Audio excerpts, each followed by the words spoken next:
It was going on as Black Ranger X. So I saw this topic the other day on Instagram, by Instagram user. His name is Pacers FP. I think it's Pacers fan page. And basically it was asking, should Tyreke Evans start at point guard? And a lot of people think a lot of people think Tyreke Evans should be a sixth man. And let me tell you why that's not the case. First off, Darren Collison, you cannot win a championship with Darren Collison as your starting point guard. That's like trying to win a championship with Matthew Dellavedova as your starting point guard. No diss. It's no disrespect. But I'm sorry, it's just not going to happen. We already saw how that experiment turned out in 2015 when Kyrie went down. Everybody was giving Dellavedova some praise and credit just for sticking with Steph Curry. I'm like, do you guys know who Tyreke Evans is? Do you guys know who he is? I don't think you guys saw this man in his rookie year. This man had a year that only people like LeBron, the Big O, and MJ himself had, okay? He's a part of a class with straight Hall of Famers. And the only reason that his career went sideways is because the Kings, and we see how moribund and decrepit that franchise is, they decided to move him from, playing point guard to playing shooting guard and playing small forward when he's not a shooting guard or a small forward, right? 2009, 2010, Tyreke Evans was more of a combo guard than anything. They tried to switch him to become a small forward, and that's when his career did not take off the way it needed to, right? But now, if you seen him play, if you saw Tyreke Evans play this year, he had a really good bounce back season. He posted up similar numbers to what he was doing back in his rookie of the year, 2009-2010 season. That first season, he averaged 25-5. Yeah, so he's only part of a class with those four right there. Not those four, those other three, including himself, putting up 25-5 as a rookie. But for a couple years, there was like, shit, man. Memphis, they're over here putting out rookie of the year winners every year, because there was Derrick Rose and then him, because he came from Memphis. But John Calipari was saying that year, this is a transformative player. And yes, everybody was thinking like, damn, this dude is nice. This dude is nice. Like, if you look at some of these plays he's making, man, spin moves, spin move, finish at the cup, spin move, step back. His handles are so tight. You want him to be your ball handler because he can distribute as well, right? That's why New Orleans couldn't utilize him properly, because they had him out there on the wing. Made no fucking sense. They had him out there on the wing. What you gonna do with Tyreke Evans out there on the wing? No, Tyreke Evans and Drew Holiday, that's not a good mix. You want to put Tyreke Evans at the point.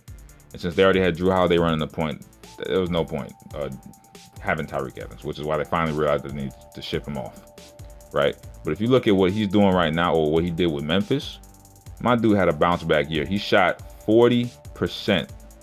He shot 39.9%. That's 40%. So all of a sudden, the dude who used to shoot 25% from downtown, now he's shooting 40. Now we'll say that he was playing on the Grizzlies were trash as fuck this year. The motherfuckers, I wouldn't watch them if you paid me this year, all right? Because what was going on with that franchise is ridiculousness. Everybody's getting injured. They got huge contracts going on with players that, I understand they have to have some star power there, but damn, But the Grizzlies I was not trying to watch them this year. But Tyreke Evans, his numbers, man, whew. Dude shot 45% from the field. That's better than Damian Lillard. That's better than quite a few of your favorite point guards in the league. He's a 6'6". He's a 6'6" guard. If you put him at point guard, you play him at 6'6", right?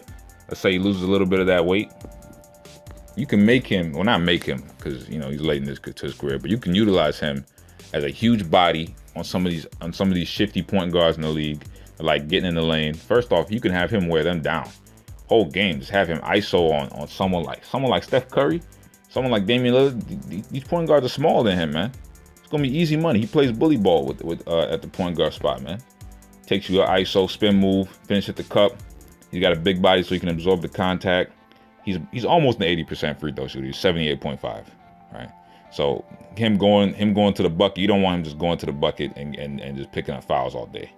He doesn't foul a lot. He averages about 1.8 personal fouls a game.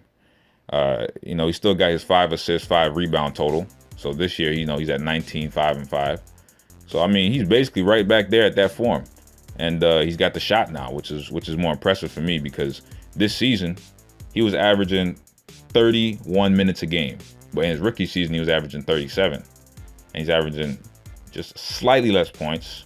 He's averaging the same amount of assists, same amount of, except he's not averaging 5.8, he's averaging 5.1, but similar, same amount of assists, same amount of rebounds, basically playing 7 less minutes a game, shooting almost 30% better from the 3-point line. And he improved his, he didn't improve his field goal percentage total. It went down by 0.006. Well, it's the same shit, 45%. So if I'm the Pacers, I'm putting that motherfucker at a point, and I'm having Victor Oladipo run combo guard, and that's going to be the nicest backcourt in the league, not named Golden State. Why do I say that? Because Boston, the thing with Boston is Kyrie, we can't count on Kyrie's knees.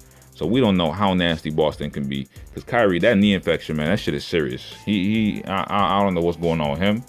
So I got to count him out of this race for right now. The Wizards, they look like they done run out of magic tricks. The fucking Raptors, they got dismantled. They needed to.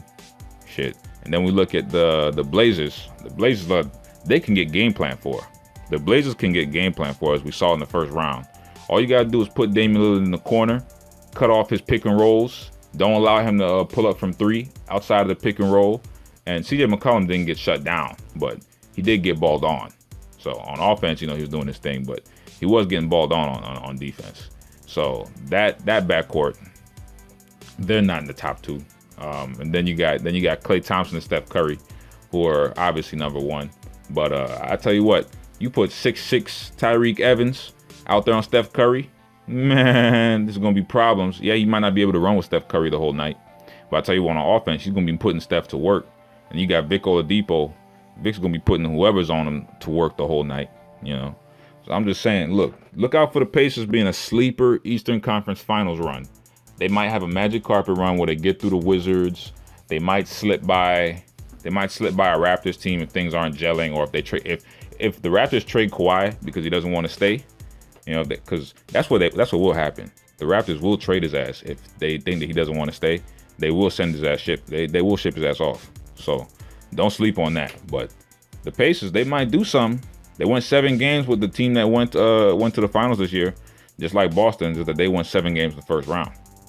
So who knows with the Pacers, man? Because you can't win with Darren Collison as your starting point guard. Let's just keep it a buck. But yeah, we're gonna do a video. We're gonna do a couple more videos. We're gonna do one on Jason Kidd. I'm also gonna do one on Gilbert Arenas. Shout out to him. He commented on the Instagram page, gave some insight. I'm gonna cover that topic. But yeah, all right.